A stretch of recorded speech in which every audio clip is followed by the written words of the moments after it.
Alors nous sommes le vendredi 13 mars 2015, nous sommes de retour à Toulon et pour une fois nous ne sommes pas en reportage, nous sommes dans les studios de KXTC Podcast avec justement pour la première fois de l'essai d'un nouveau micro. Alors on va faire un petit récapitulatif de tout ce qu'on a fait puisque je vous rappelle que la chaîne KXTC Podcast est née fin 2012, les véritables reportages ont commencé en 2013 et rappelez-vous à l'époque pour ceux qui ont suivi un petit peu l'évolution de cette chaîne, il y avait sur ce qu'on appelle le premier format des sujets, il y avait des commentaires avant interview et un commentaire également après interview. Ça porte un nom en professionnel, ça s'appelle les voice tracks. Les voice tracks, c'est tout simplement l'enregistrement de commentaires faits en studio après les reportages et bien évidemment ces commentaires s'ajoutaient au sujet avant et après. Ils étaient à l'époque enregistrés avec d'ailleurs le premier micro qui nous a servi dans les reportages qui était un AKG 330 BT. C'était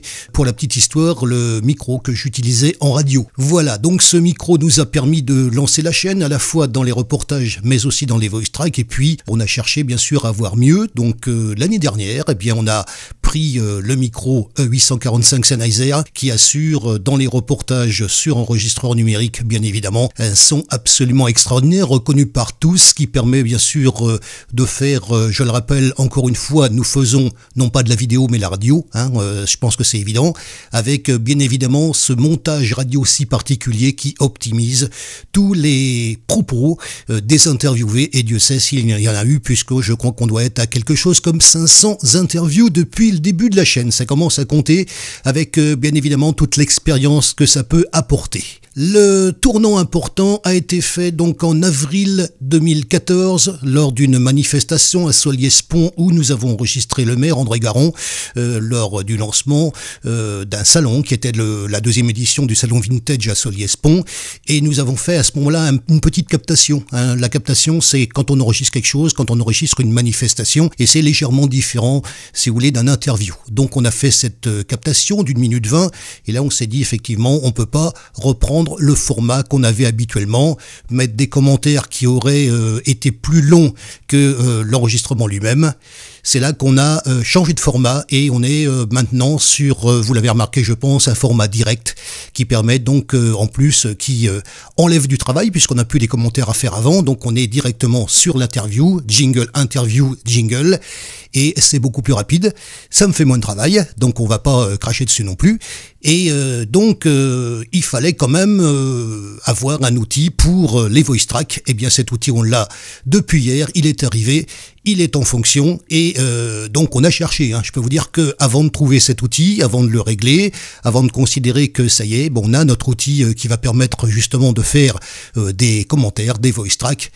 Eh bien, on a cherché, on en a utilisé pas mal, on les a revendus. Le RE320 d'Electro Voice est en fonction. C'est avec ce micro que je fais ce premier voice track, puisque c'est un voice track, on n'est pas en reportage. Et je peux vous dire qu'ici, dans les studios, le son est absolument extraordinaire. Alors, bien évidemment, lorsque on a un nouvel outil qui rentre en fonction sur toute la chaîne de production des sujets de KXTC Podcast, c'est normal que dans l'historique de la chaîne, qu'on marque l'arrivée par un sujet, tout simplement. Lorsqu'on a eu, je crois que c'était en 2013, l'arrivée de l'appareil photo qui sert à faire, comme vous le savez, la vision complémentaire des bandes radio, eh bien, on a fait un sujet aussi, on avait fait donc des photos de reportage pour bien marquer l'arrivée de cet appareil photo qui assure la complémentarité et l'habillage des bandes radio, puisque je rappelle, encore une fois, pour ceux qui n'ont pas encore compris, on fait de la radio et au lieu d'avoir, et j'en profite pour le dire en passant parce que j'ai vu justement des bandes radio, notamment sur YouTube, où on a justement l'oscilloscope, c'est-à-dire l'oscilloscope, il est en fonction, si la voix est forte, eh bien l'oscilloscope est fort, et vous avez l'oscilloscope pendant tout le long du sujet radio. Ici, on a décidé tout simplement d'habiller par des photos qui vont illustrer, c'est-à-dire que quand quelqu'un va parler l'interview, on va le voir, on va changer de plan, ça va être dynamique, ça va être monté. Voilà, on fait donc un sujet dynamique et surtout, je le rappelle au passage, un sujet parfaitement compréhensible par la qualité de prise de son sur les reportages faits avec, j'en profite pour le dire, un Sennheiser E845 qui est complémentaire de l'enregistreur numérique qu'on utilise pour les reportages et il nous fallait bien évidemment un outil capable de remplacer l'AKG 330 BT qu'on avait depuis le début et cet outil, eh bien ça y est, il est en fonction, c'est le RE320 d'Electro Voice, c'est celui avec lequel je fais mes commentaires ce matin. Je peux vous dire qu'on est particulièrement content d'avoir, ça y est, cet outil de remplacement qui assure, comme vous pouvez l'entendre, une qualité de prise de son. Moi, j'ai le moniteur en face moi, c'est absolument extraordinaire au niveau des conditions de prise de son ici. On a un léger timbre. Alors c'est vrai que quand on remet la KG330 pour comparer, parce qu'il faut comparer les timbres de voix, les définitions, ce que quelqu'un qui a fait de la radio doit être capable de faire. Il doit être capable de reconnaître sa voix, de reconnaître les graves, les aigus, etc., de savoir régler tout ce qui est la chaîne audio. Donc le comparatif, ça tient encore, mais c'est vrai que la KG330, si on le remettait en fonction, ça le ferait. Si on compare avec celui-là, on est un petit peu au-dessus, et quand je dis un petit peu au-dessus, croyez-moi, on est bien au-dessus. Voilà, donc très content d'avoir cet outil, de l'officialiser, si vous voulez, en plus un vendredi 13, alors je ne sais pas si ça apportera chance, mais de l'officialiser, de le mettre en fonction, de faire les réglages, bien sûr, parce qu'on doit régler toute la chaîne de prise de son ici en studio, de manière à avoir quelque chose de qualité. Vous voyez donc qu'on est capable de faire des voice tracks si jamais on doit en faire, bien évidemment, faire du direct si on doit en faire. J'ajoute quelque chose qui était extrêmement important parce que hier quand le micro est arrivé, et cette fois-ci on est sur les essais, disons, officiels en studio par rapport à la chaîne de production studio, mais on a également essayé hier le micro sur l'enregistreur numérique et croyez-moi, eh bien ça le fait aussi. Alors c'est un micro qui est un petit peu lourd, un petit peu volumineux. Il est dit aussi que quand on le touche, ça fait des bruits. Je pense qu'il y a aussi une façon peut-être de le tenir. En tout cas, moi, j'ai pas fait de bruit de micro et je peux vous dire que les essais qu'on a fait hier sur enregistreur numérique ont acquis encore une finesse. Bref, le E845 pour les reportages et le RE320 Electro Voice pour les voice tracks, ça donne une chaîne de production sonore,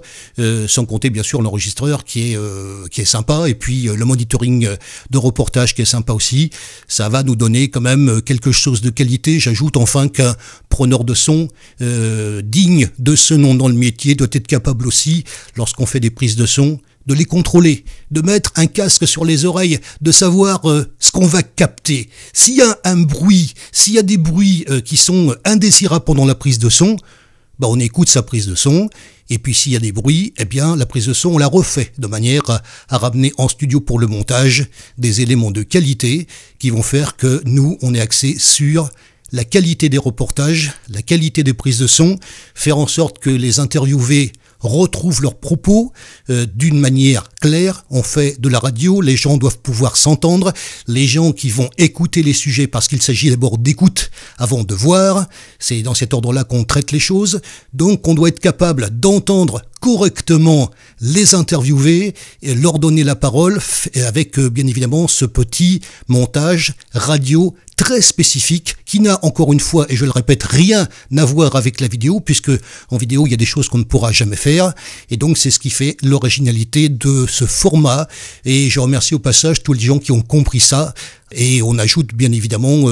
la confiance qui peut s'installer entre les interviewés et l'intervieweur, puisqu'il y a donc cet exercice commun qui fait qu'on donne la parole, qu'on retranscrit les propos avec une qualité de montage qu'il faut également souligner, parce que si la personne se trompe, eh bien elle a l'assurance que là où elle s'est trompée, on va pas le retrouver dans le sujet final. Voilà, c'était l'essai du micro Electro Voice RE320 qui assure désormais ici dans les studios tout ce qui sera les voice tracks. C'est une excellente qualité. Je déclare donc officiellement le RE320 bon pour le service sur la chaîne KXTC Podcast.